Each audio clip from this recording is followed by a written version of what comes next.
Problème 9, page 361. OK, tout d'abord, on a deux blocs, euh, euh, M et 3M, qu'on voit ici. Initialement, on a M et 3M. On a une corde, on a un plan sans frottement, alors mu est égal à 0.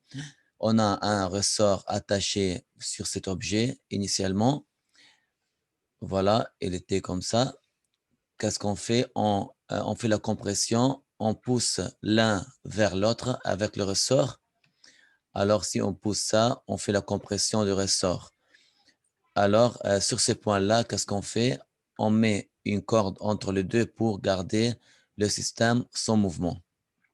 Voilà, c'est la première, c'est l'état initial, OK? C'est l'état initial. Qu'est-ce qu'on demande? Si on brûle la corde ici, on coupe la corde, le système va passer comme ça. Alors, grand M va à gauche avec une vitesse petite v et 3M va aller à droite avec une vitesse est égale à 2M.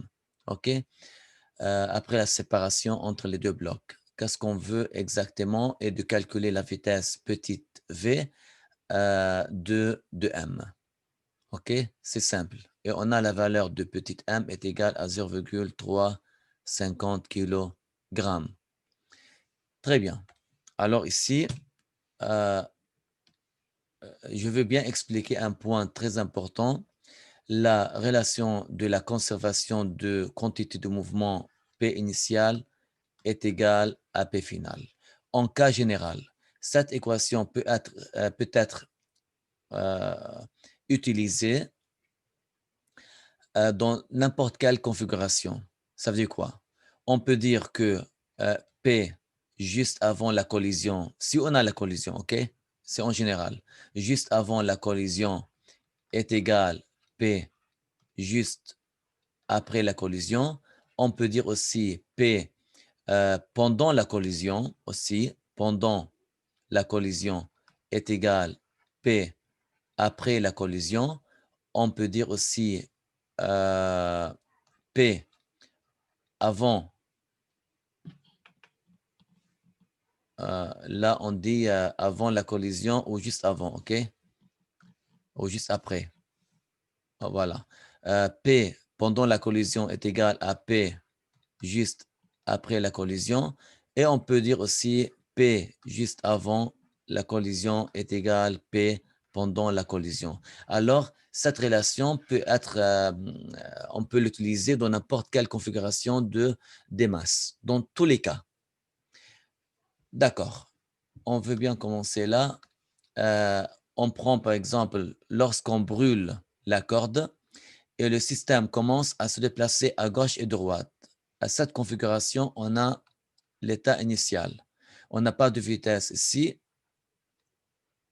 est égal à 0. Et pareil, ici, on n'a pas de vitesse initiale. Et on prend la configuration finale ici.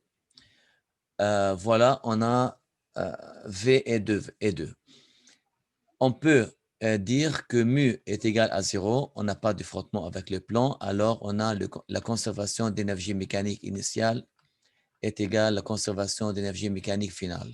On peut utiliser cette relation et aussi on peut dire que P initial est égal à P final. On choisit la relation qui nous convient.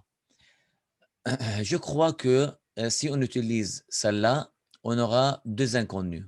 Tout d'abord, on aura V inconnu et aussi on a X inconnu. Si on utilise celle-là, on aura juste V. Alors, on commence par celle-là. Qu'est-ce qu'on a initialement? On n'a pas de vitesse de M, M fois 0. On n'a pas de vitesse de 3M, est égal à 0. Qu'est-ce qu'on a l'état final? On a ici M fois V et en plus, on a 3M fois 2. Voilà, c'est la vitesse finale. Très bien, on peut calculer maintenant V facilement. V est égal à moins 3M fois 2 divisé par m, alors on aura ici moins 6 mètres par seconde. Vous voyez, ici, normalement, il a un vecteur. Ici, et là, on a i.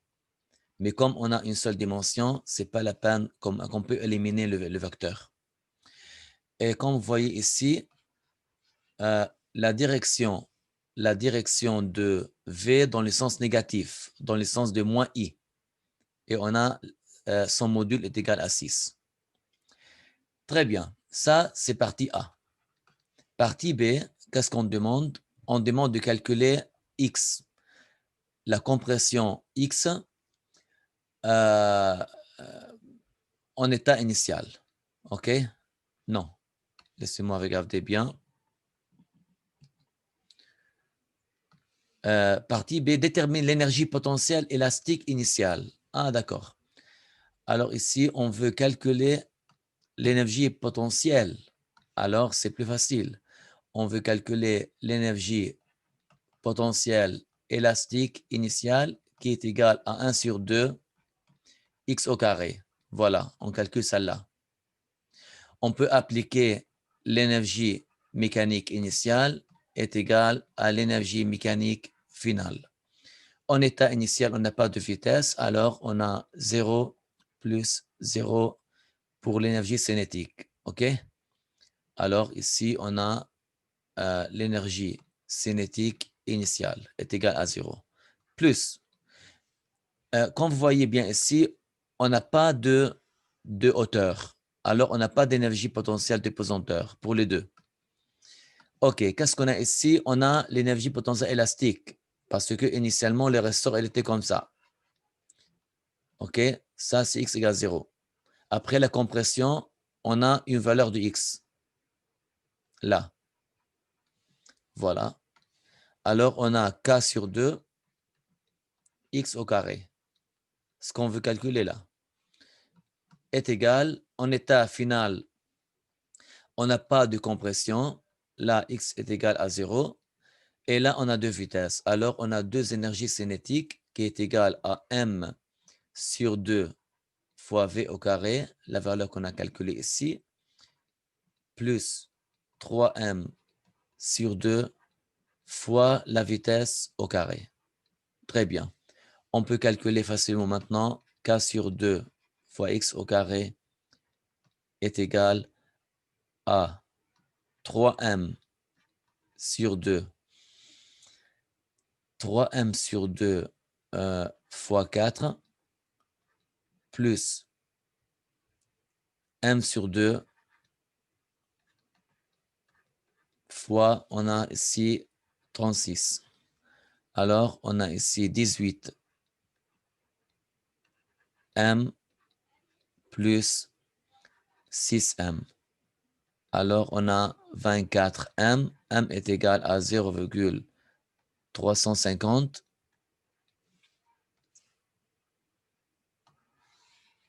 Voilà. Alors, on aura à peu près 8,4 joules.